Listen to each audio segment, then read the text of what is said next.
नमस्कार। Daily world news DWN के prime time news bulletin में आपका स्वागत है। पेश है अब तक की खास खबरें।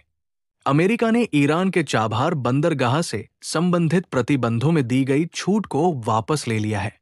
इस निर्णय से भारत की मध्य एशिया से व्यापार करने की क्षमता पर असर पड़ सकता है, क्योंकि भारत इस बंदरगाह को एक महत्वपूर्ण व्यापारिक मार्ग के रूप में विकसित कर रहा था। गाजा में इजराइल के लगातार हमलों से विस्थापित लोगों की संख्या में बढ़ोतरी हुई है। DW की रिपोर्टों में दिखाया गया है कि इजराइल के गाजा शहर में आगे बढ़ने के बाद वहां की आबादी सैंडविच की स्थिति में फंस गई है। रूस और बेलारूस ने मिलकर सैन्य अभ्यास किया है, जिसके बाद नाटो देशों में तनाव बढ़ गया है।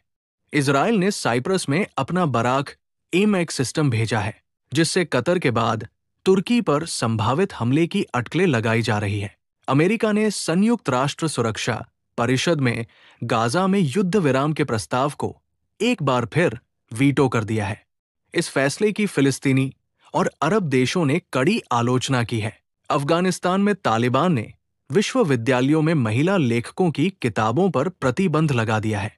अमेरिका में जिमी किमेल के मामले में अभिव्यक्ति की स्वतंत्रता को लेकर बहस छिड़ गई है। अल जजीरा ने गाजा में इजराइल द्वारा किए जा रहे हमलों को प्रमुखता से कवर किया है, जिसमें नागरिकों और पत्रकारों की मौत की खबरें शामिल हैं।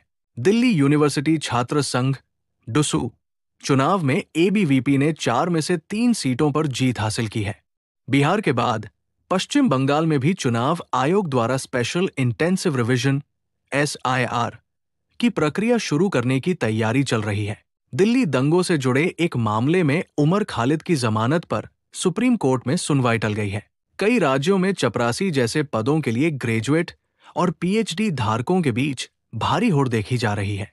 ये थी प्राइम टाइम न्यूज बुलेटिन में अब तक की खास खबरें। अब मुझे दीजिए इजाजत। नमस्कार।